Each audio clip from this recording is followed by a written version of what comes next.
Hi, Jesse. Hi. Hi, it's so nice to meet you. My apologies. I was fumbling a little trying to figure out how to log in. The usual Instagram Live awkward process. Instagram is, I still, it's like, it's a magic if anything ever sort of works in any Yeah, way. it's so high tech and yet so funky too. It's such a pleasure meeting you. Likewise. Perhaps we'll do some brief introduction. So I'll introduce myself briefly, and then I'd love to hear from you. So for folks who are joining us, my name is Jesse. My pronouns are he, him. I am a doctor of clinical psychology and a DBT therapist. And I'm so excited to be speaking with Anna today because I should also say I'm a co-founder of TheraHive, which is a psychoeducation skills course where we look at evidence-based interventions in skills for folks to sort of live better lives. Anna, I'm going to pass it over to you if you wouldn't mind introducing yourself. Yeah, first of all, thank you so much for inviting me on here. And hello, welcome to everyone who's joining us. My name is Anna Holtzman. I am a licensed mental health counselor and I'm also a coach. And what I do is I help folks to break free from the chronic cycle of chronic pain and other chronic stress-related conditions. And I'm excited to speak with you because I know that you specialize in using DBT. Certainly heard of DBT, but it's not I'm not trained in it and I'm not deeply knowledgeable about it. And I'm curious for us both to learn about like the overlaps and complementary differences of our approaches. I should say that I think there is I think historically, I'm curious, coming from from your background, I think historically, and even sort of in my graduate training, there has been this divide between the mind and the body. Yes. That somehow what happens below the brain is like this own thing. Yeah. And then what happens over here, we treat it differently. Yeah. And increasingly, it's come, and I feel like maybe it's no surprise to both of us that, no, these things are in fact, they are completely related and connected. Yes, and inextricable too. And yes, I mean, this is a topic I'm obviously passionate about, and I'm not like such a history expert, but from what I gather, apparently this mind-body divide idea started with someone named Descartes, and this was not always the accepted as the way things are because it's not the way things are. And so, but yeah, we've been culturally indoctrinated with this idea that the mind and body are separate, which is total hooey. And a lot of folks who get introduced to the mind-body connection, and this goes for me too, when I was first introduced to these ideas, there seems to be this sort of mystique about it and like, yeah, that sort of makes sense, but I don't really know, and it's kind of out there and it's kind of mystical and I don't feel like I really understand it. And I feel really strongly about helping people understand what they already understand. So one really basic example that I'll give is, you think you don't understand the mind-body connection. Well, have you ever sat and watched a scary movie and your mind was taking in the scary story and your body reacted? That's the mind-body connection. It's nothing more complicated than that. I mean, it can get complex, but it is also that simple. So, and I'm so curious to hear, and I'm also at some point will share sort of my own trajectory, sort of arriving at this like non-dualistic understanding. Like, how did you, coming from your training, sort of arrive at this understanding? Yes. So thank you for the question. And my training is pretty recent. So I'm not a lifelong therapist. I went to grad school in 2017, started practicing in 2019. just before the pandemic. Prior to that, I was a video editor and I worked in reality TV for over 10 years. And I had some other careers before that. But I got into the specialty that I'm in through my own personal experience with migraine.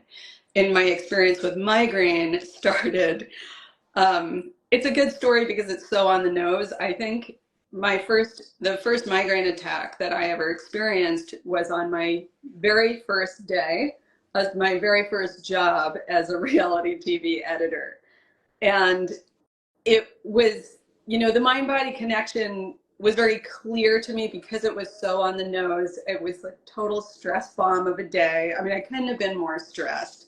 I was freaking out, panicky, all, sweating, the whole 9 yards, blanking out, so scared I wouldn't be able to function at work.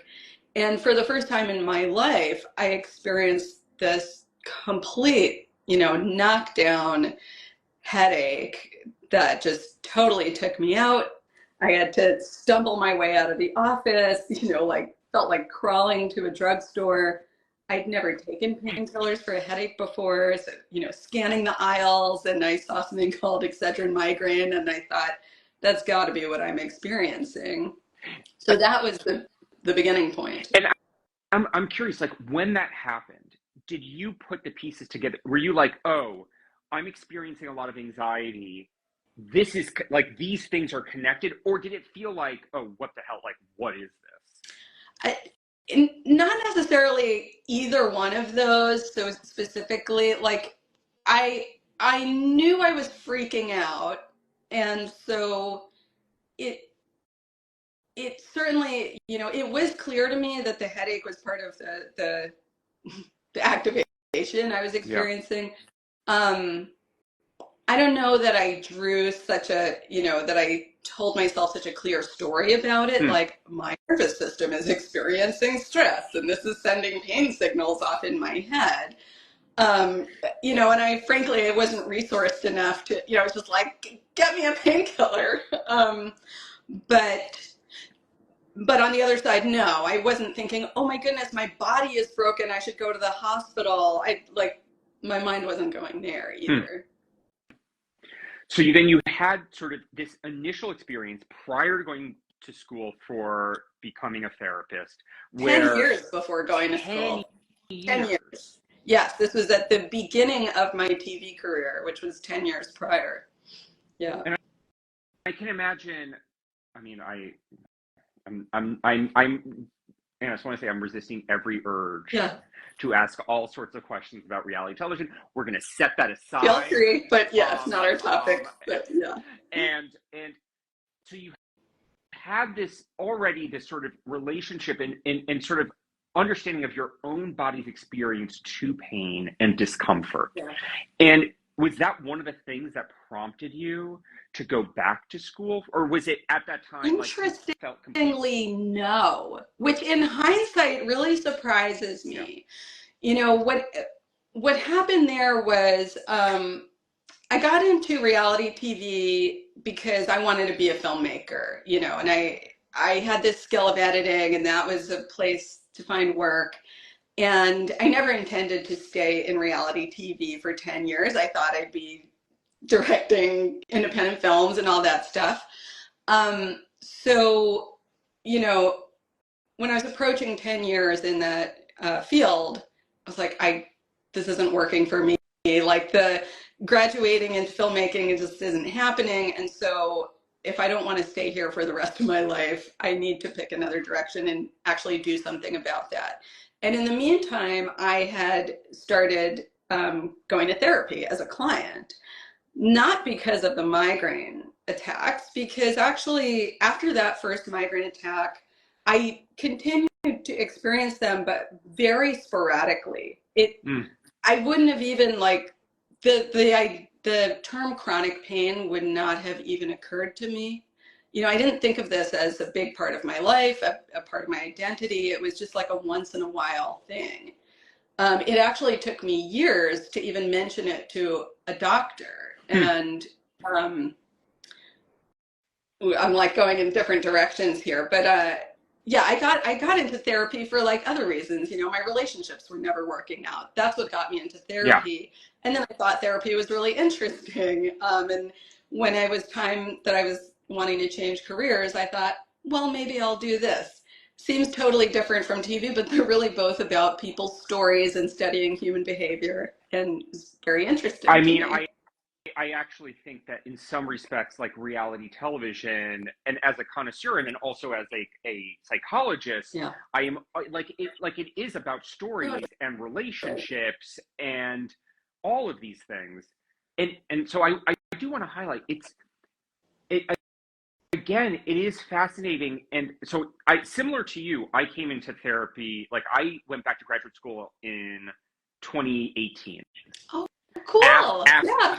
after a history in or a career in design, Amazing. We like have all like similar backgrounds in that yeah way. yeah like Yeah. I love us mid-career Yes. shifters where um and and again I think prior to that I had maybe no understand, like I did up at that time I did a lot of yoga, and there was always this conversation like Yeah. what you feel in your body is related to what's going on in here, and there was a sense of abstraction about Mhm. that Yeah. that I just never connected to.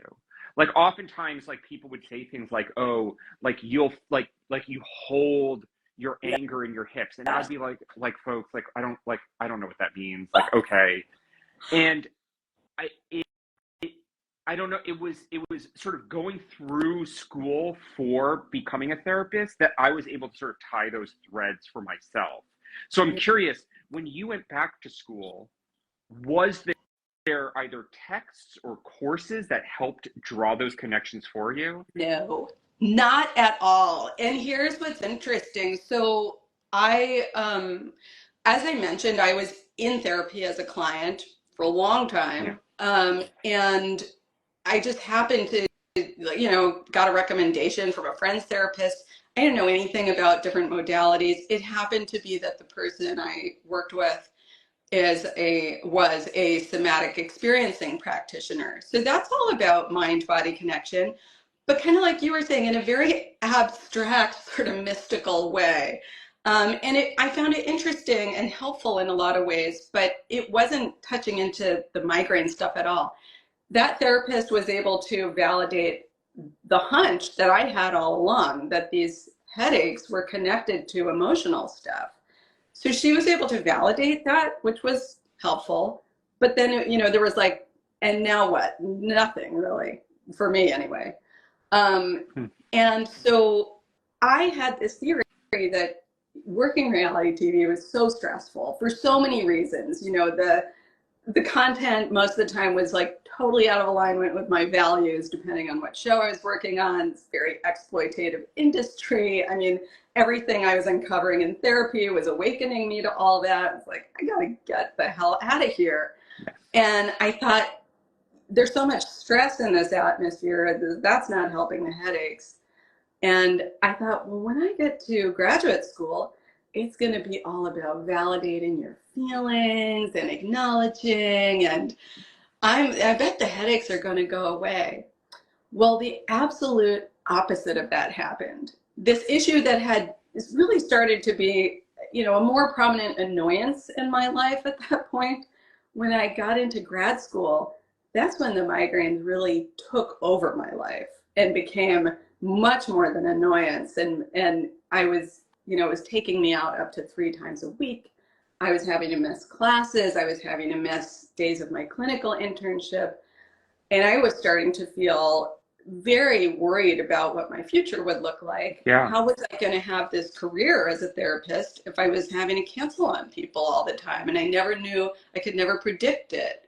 So, the hopelessness, the panic, and in hindsight, I mean, I would never have, you know, come up with this at the time when I was in the thick of it. But looking back in hindsight, my narrative about what was going on is that I thought the grad school would be a place where I felt, safe and my feelings would be acknowledged. And often that was not the case. The grad school I was in like many grad schools, it's still pretty old school. A lot of pathologizing language about, the symptoms of our emotional human experience. Um, Really no talk that I can recall about the mind-body connection. I mean, maybe there was a little bit.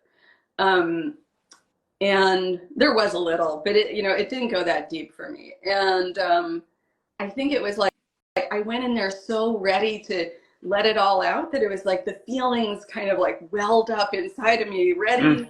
And then it was like, no, this isn't quite it. And then, ugh, and that tension and the migraines just freaked out. So because the migraines got so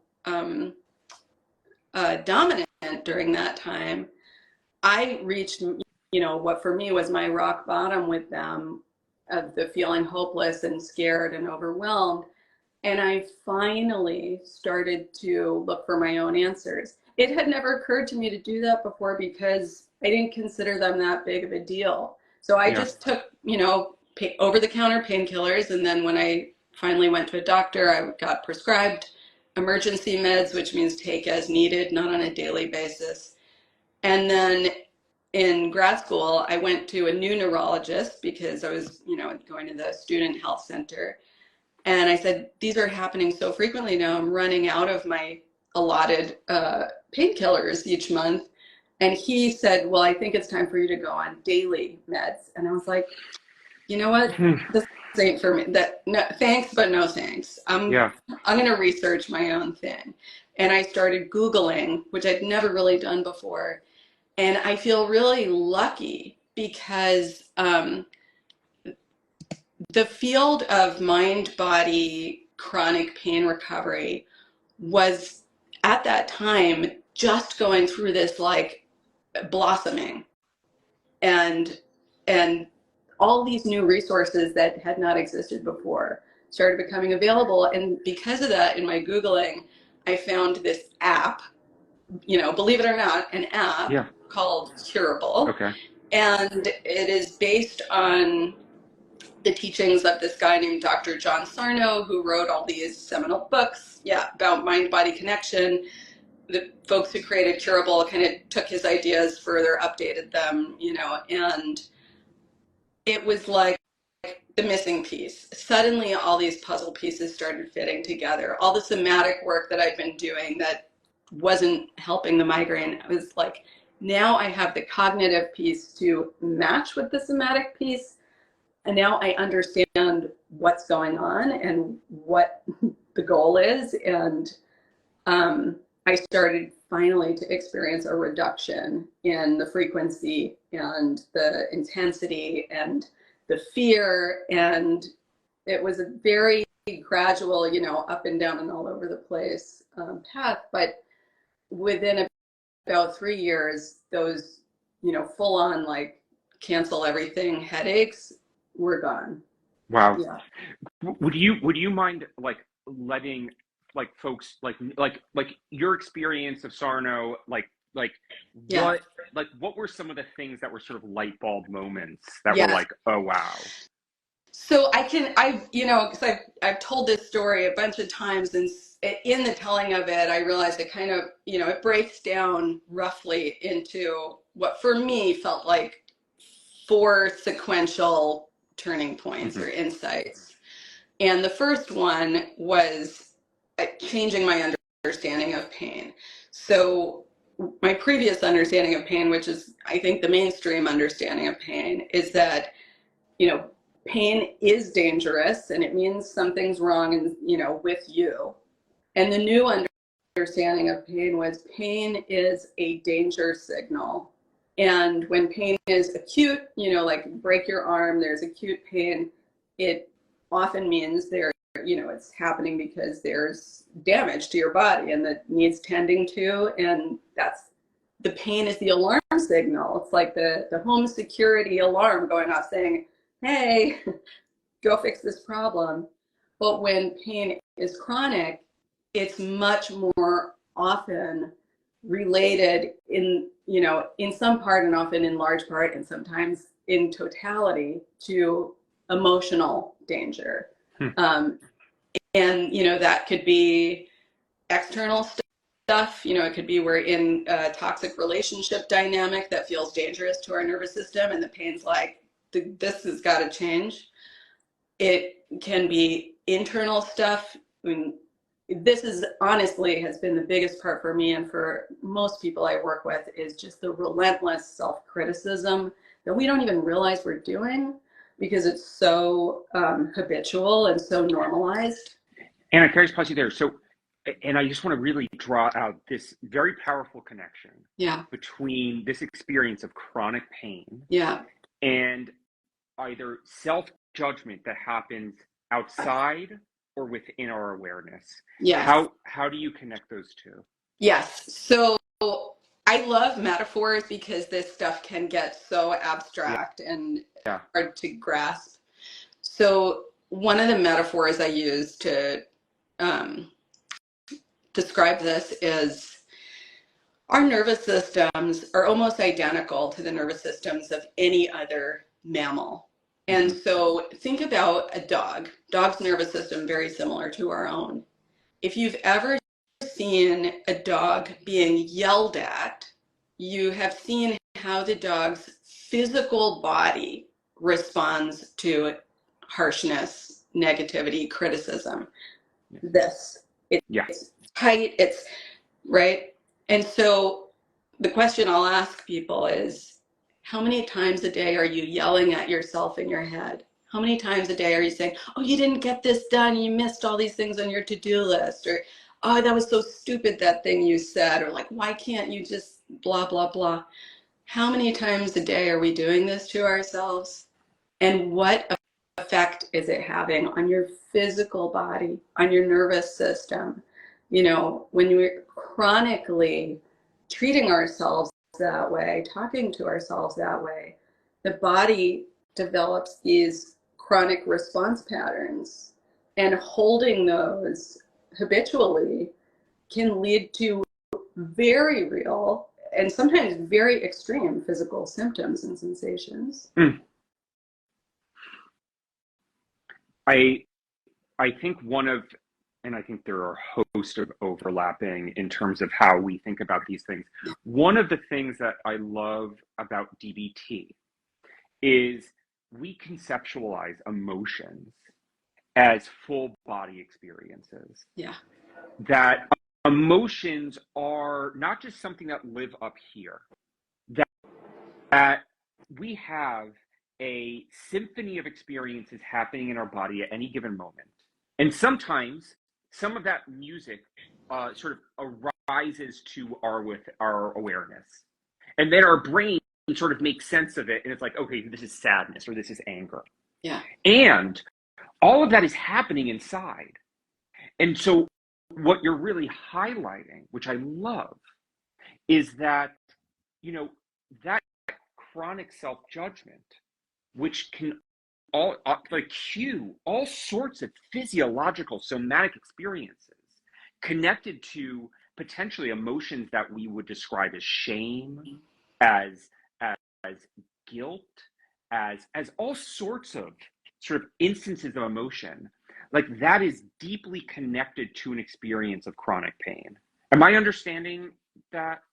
Yeah, I mean, you're speaking my Yeah. language in the way that you spoke that. Yes, 1,000%. And, the thing is, I probably read, versions of that in books prior to what I usually refer to as my recovery journey. Yeah. But it's the physical, like you're saying, the mind and body experience is connected, and it's not until we start experiencing that interplay physically that you can't understand this on a just intellectual level.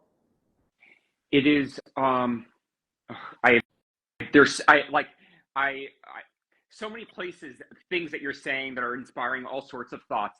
I I want to dog ear this, which is to some extent the ways in which, so there's this one neuroscientist who I love, Lisa Feldman Barrett, who talks a lot about sort of this, you know, the way that our body sort of exists as sort of a bank account. Yeah. And if we keep on drawing from it, we're depleting it, and we're likely to experience all sorts of illness. And that can both be like things that we experience physiologically and things that we experience as like intense sadness, etc. And so I'm thinking about sort of the experience of chronic pain as it can relate to vulnerability factors like lack of sleep, like unmindful sort of eating, like things that like can deplete the system that can increase our vulnerability to chronic pain. Like, how do you tie those things together, like sleep and all of those sorts of things? So I don't know. This may or may not mesh with your framework, Yeah. but I look at all of those things as symptoms. I look at the self-criticism as symptom. The pain is symptom. The insomnia is symptom. All of these things are driven by stress held in the nervous system. When we're in stress, it's hard to sleep. We can experience pain flares. We're very mean to ourselves, et cetera, et cetera, et cetera. When we feel safe and we feel relaxed and we feel, in touch with the sun and the moon and and present time and space and loving connection, we don't tend to be caught up in yelling at ourselves. We tend to sleep easily. We tend to not experience pain flares when we are feeling safe and present.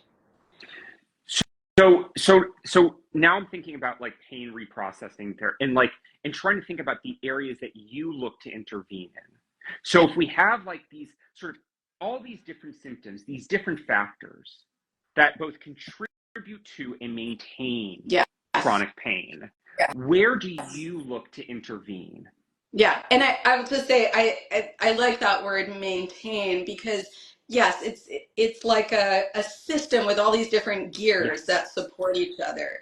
And so anywhere we intervene, anywhere we stick a pencil in the gears, it's going to start changing things. It's also going to cause backlash initially.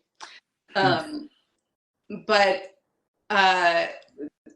so usually, for me, the first intervention, and it's the first one that I start with clients, is changing our understanding of what pain is, as I was saying before. Because when we perceive pain itself as dangerous, there's this fear pain cycle that's self-perpetuating, like you're saying. So fear, unacknowledged, unconscious sense of fear triggers the pain, and then the pain, it's like a cat chasing its tail. We're like, oh, pain, that's dangerous, danger, danger. And then the danger fuels more pain, and then the more pain fuels more fear, and the fear pain cycle is perpetuating itself. So the first intervention that I've found to be helpful, and it's the first intervention in PRT, or pain reprocessing therapy, is to reassess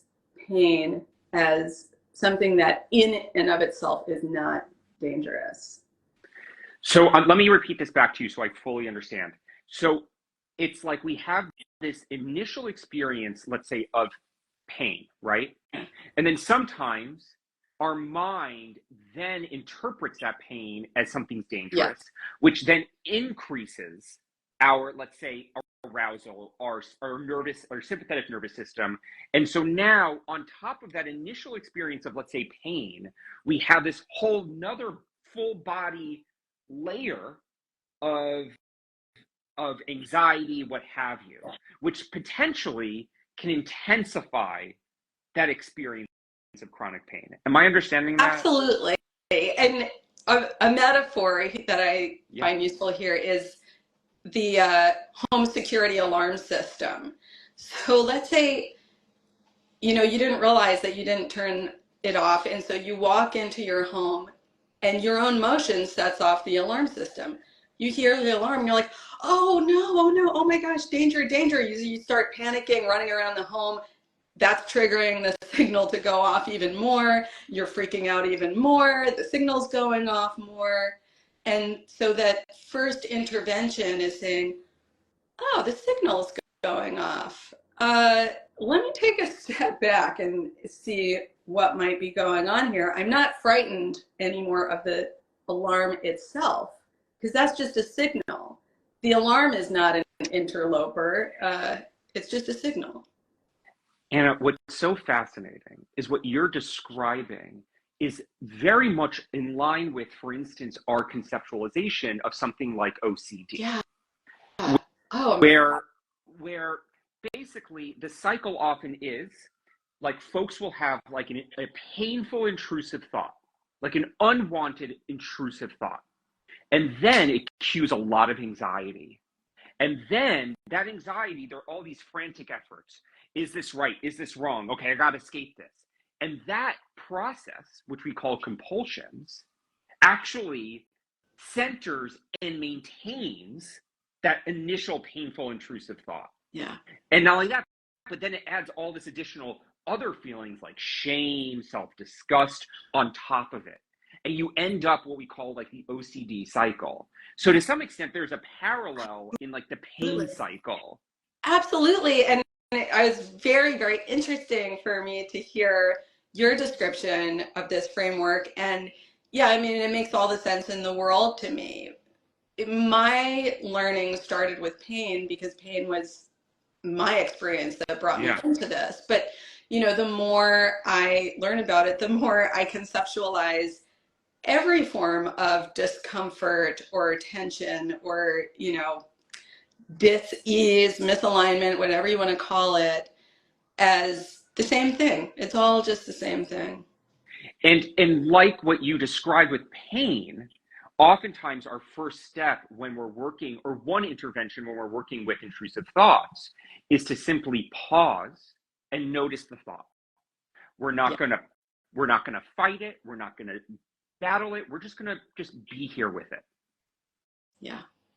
And so with pain, so what you're saying is like oftentimes that's the first step. Instead of jumping like the pain Yes. means this and oh my god, we're just gonna notice the pain. That's it. Yes.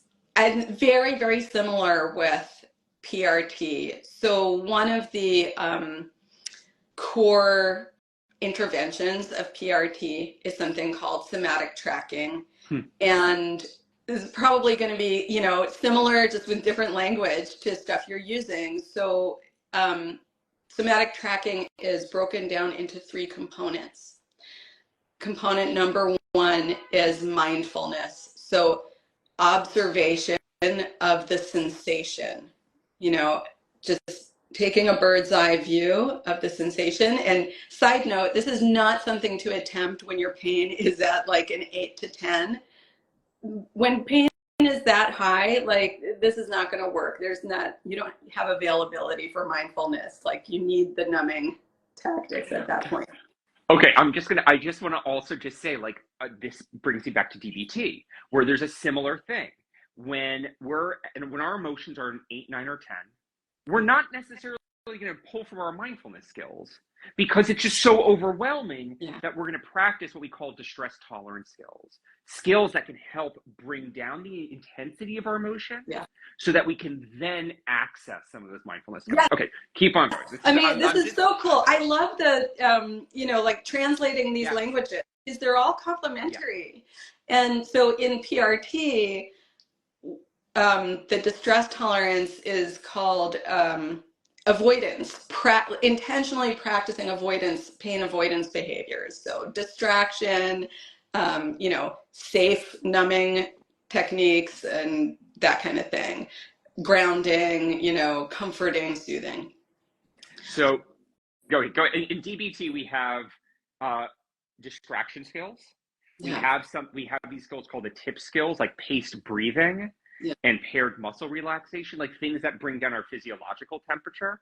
All right, so continue. So then what's the next thing? I love this. Yes. But if pain is, anywhere from like a 1 to let's say 5 or 6, roughly, if the availability is there to bring in mindfulness, step 1 is mindful observation of the sensation, getting away from language that can be triggering. So getting rid of the word pain, replacing it with a word like sensation, noticing, what is this sensation? actually feel like? What does it look like if there's a visual that's coming with it? What shape is it? What texture is it? Where is it in the body? Is it stationary? Is it traveling?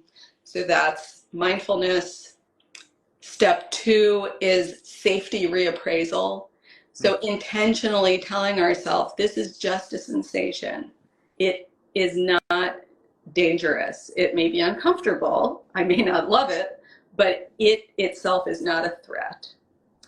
And then step three is positive affect induction, which is really just a fancy way of saying bringing some good feelings in. Maybe bringing in some humor, maybe thinking of, your cat or dog that makes you feel really good.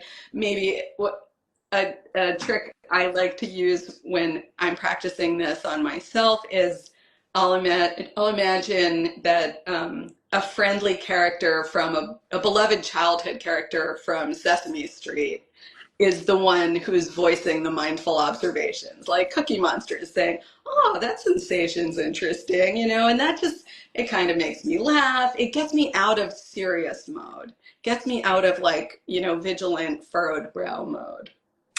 All right. So, and this is truly, I just want to, I think what it highlights is just the extraordinary parallel. And I think it sort of goes, ties back into the beginning of our talk, talking about the brain body, all of these stuff. It's all connected. Yeah. And so I want to highlight how similar the interventions are when we're targeting thoughts or emotions as when we're targeting pain. So, for instance, what you're describing when working with folks who tend to experience a lot of emotional vulnerability, who experience intense emotional pain, yeah, we engage in a similar practice. We, depending if the emotional pain is at an 8, 9, 10, we practice distraction skills, crisis survival skills, bring it down. Once we bring it down, then we draw in our mindfulness skills. And we try to look at this experience non-judgmentally. yes. So like you were saying, instead of pain is actually, when I think about it, can be like a judgment word. It is loaded with so much connotation. So then how can we step back and actually, and this is the same thing that goes with emotions. So what does it look like to go beyond saying, I feel shame? And instead, what does shame feel like in the body? Where do I notice it? Can I ride the wave? What is it saying? Does it have a color? And then you're highlighting this other skill, which we have in DBT called mindfulness of current thoughts, in which we oftentimes are either saying our thoughts in a funny voice, or the one that I often use with folks is in Finding Nemo, they have the whale voices. Yeah. And it's how can we say, for instance, if we're having negative self-judgments, some of those thoughts to ourselves in a funny voice so we can diffuse from them. So we're looking at our thoughts instead of from within our thoughts. Yes. We're not scared of that. You can't be in fear and in humor at the same time. Those are just oppositional settings of the nervous system. Yeah. I love that.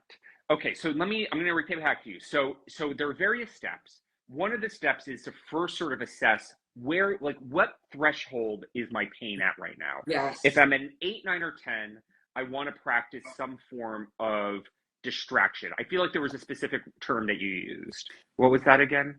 Pain avoidance. Pain avoidance. Okay. And then if I'm at a 1 to 7, I can then draw upon different types of skills, one of which is mindfulness, so awareness of this painful experience. And can we even get deeper than calling it pain? Just awareness of the sensation. And then you highlighted this other aspect, which I think is really critical, which is, can we draw in positive sensations? Yeah. Yes. Can you tell me a little bit, how do you, what is the function of that? What does that do for us? So I think the simplest way that I describe it is the nervous system is very simple-minded in a way. The nervous system really has two settings, and it's like a switch. it's safety mode or danger mode. So if the nervous system is, and there can be like a little jiggling back and forth, but if it's primarily on the safety setting, it can't simultaneously be in the danger Mhm. setting. And so we want to stimulate thoughts, feelings, sensations that bring the nervous system into safety setting. And some of the things that can bring us there are humor, love, connection, empathy, um, positive sensation, fun, playfulness. These are all things that exist on the safety side of that dial. So it's almost like you've got you've got this like a pendulum or no, a balance beam, whatever.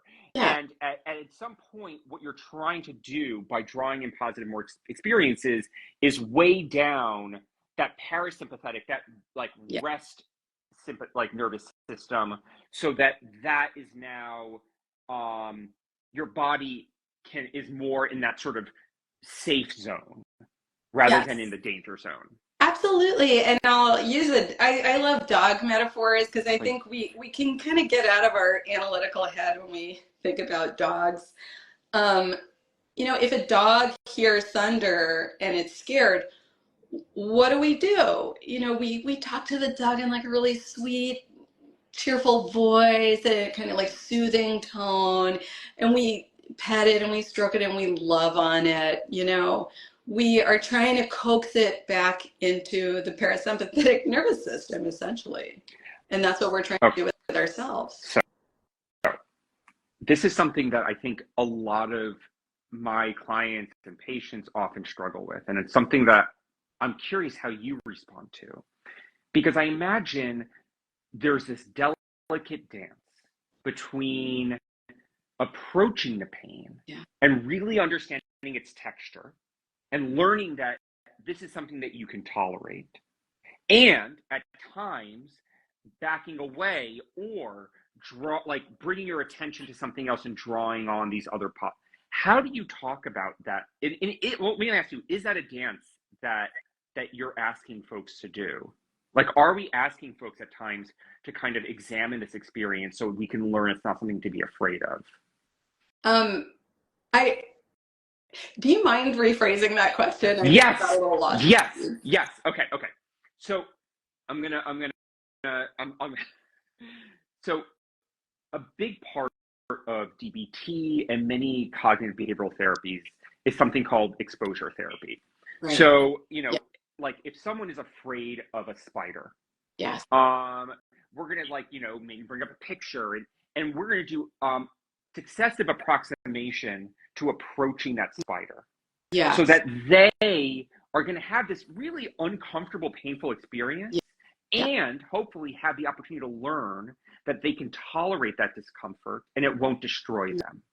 And Yeah. over time, there's this idea of habituation. There's some controversy around it, but maybe over time, either that discomfort won't be so overwhelming, or they may find that it goes down. And I guess I wonder, is there a similar type of sort of pain exposure intervention that Yes. happens?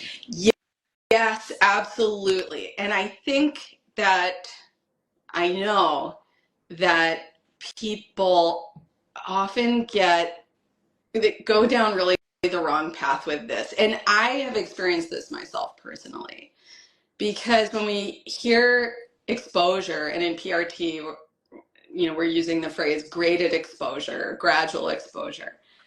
Our minds seem to just automatically go to like rubbing our faces in it. Like, Yes. oh, I need, because it's the whole self-criticism thing. It's like, oh, I'm being afraid of this is wrong, and so I should shove my face in it to get over my fear and power through. Well, that ain't gonna help, actually. All that's gonna do is reinforce negative associations and more fear. And I honestly, I still struggle with this sometimes myself. Um, because what we're really looking for is to not shove our face into something that we're afraid of. We're trying to uncouple the fear association by replacing it with a more neutral or positive association. And so what we really want to do is pendulate back and forth between, and I'll have a story I can tell Yeah, here, please. between exposure, or being in the presence of, I feel like the word exposure is triggering. Being in the Yeah. presence of the sensation and then pendulating towards something that's positive. So noticing sensation, thinking of something that makes us feel good. Noticing sensation, bringing attention to something that feels good, and bringing those associations, creating new association between those two things. And I'm going to use an animal story here again, because this just really helped me better understand it for myself and helped me get away from that whole idea. I gotta expose myself. I'm like, ugh, it's horrible. It's just terrible. Um,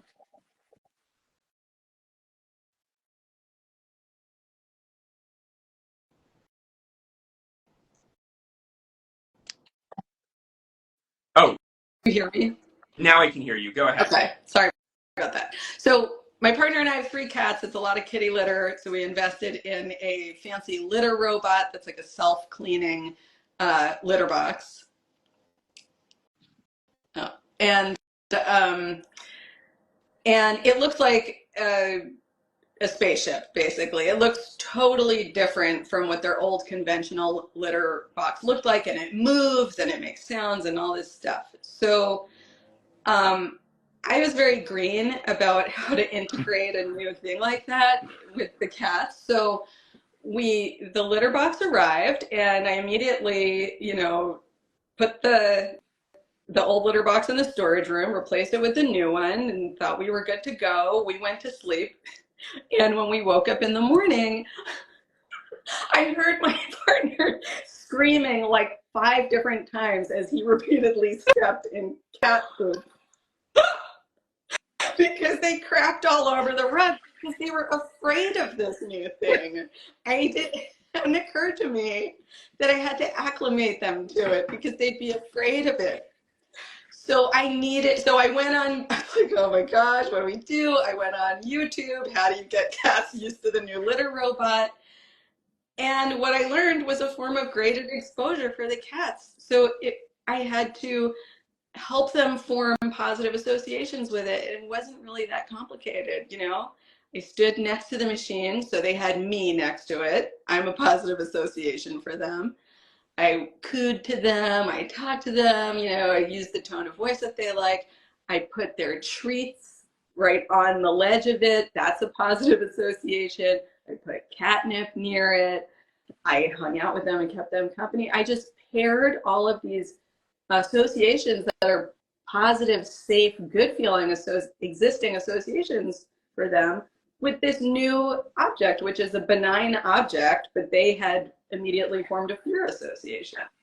Okay, so this is, I love this metaphor, and I'm sorry that your partner stepped in a bunch of cat crap, and it was so funny. I'm sorry for him this is too. material that you can draw on for, it's oftentimes I feel this way when I'm like in session with folks. I'm like, oh great, I had like this wild thing happen to me. I'm going to use this as an example.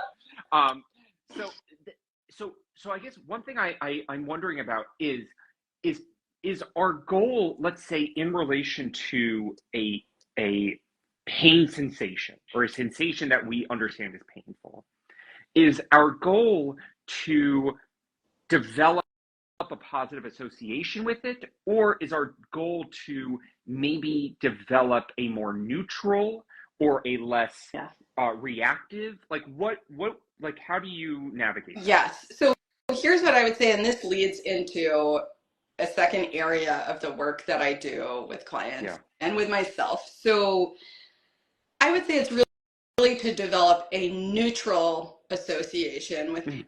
I mean, the goal is not to be like, I love pain sensations. These are great.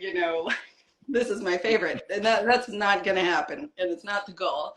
But the goal is to take down our fear so that we can actually listen to what, like, this is an alarm is going off for a reason.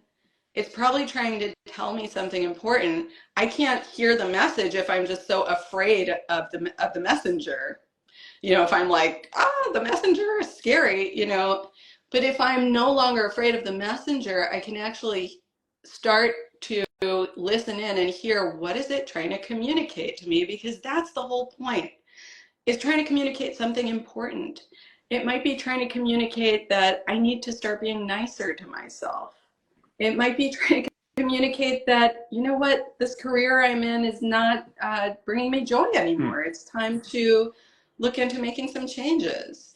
It might be communicating that this codependent pattern I've got going on in my relationships is not serving me, and I need to start standing up for myself a bit more. Hmm. Or, any number of things. And a big one for me was this this pain is telling me that even though I've been in therapy for God knows how many years, I have not fully empathized with my own emotional pain yet. Hmm. And my inner child, or whatever you want to call it, is like screaming at me through these pain sensations to say, love me already, Hmm. hold me, be there for me. I I'm just very appreciative of, you know, so here's what I'll say is that it is so common that when I work with folks, especially folks with a lot of emotional vulnerability, that there is oftentimes, and I actually should take a look at the literature, but in my anecdotal experience, there's oftentimes reported chronic pain. Yeah. There's emotional vulnerability and chronic pain. These are oftentimes things that come in side by side. Yes. And And they've I'm been oh, documented to be associated with very, close parts of the brain too. close parts of the brain.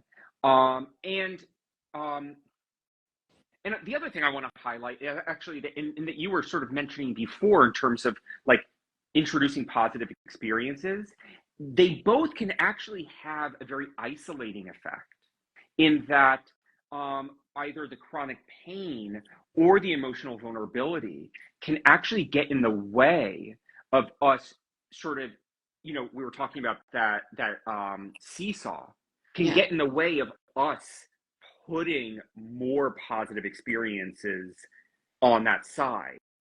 Yeah. So it's like not only do you have this pain here, but then you also have the pain can be so sort of uh, can cause so much sort of rumination or avoidance that you're not even trying to do this. You're just kind of stuck here. Yeah. And I think oftentimes the piece that I feel like I'm missing as a psychologist is sort of targeting holistically this pain component and trying to sort of understand that as a part of my conceptualization. So I really value this conversation right now, Anna. Thank you. Me too. I was so happy to connect with you. This is the Yeah, first time that we're yeah, meeting each other, and it's just immediately such a a great blast, connection. Yes. a blast. So I want to take a quick moment to see if anybody from the live has any questions for us. If you do, please write in. Um, and any questions that you have, I don't know, about DBT or anything along those lines. Um, I'm sure they'll come up, but I feel like I've learned a lot, and I really love hearing from other practitioners working in other modalities, just translations of really the same material, but just through a slightly different lens. I think that really enriches my understanding. I uh, and it also I think it comes back again to this idea that we were talking about at the beginning, that all of these things, thoughts, emotions, uh, somatic sensations, these are all so tight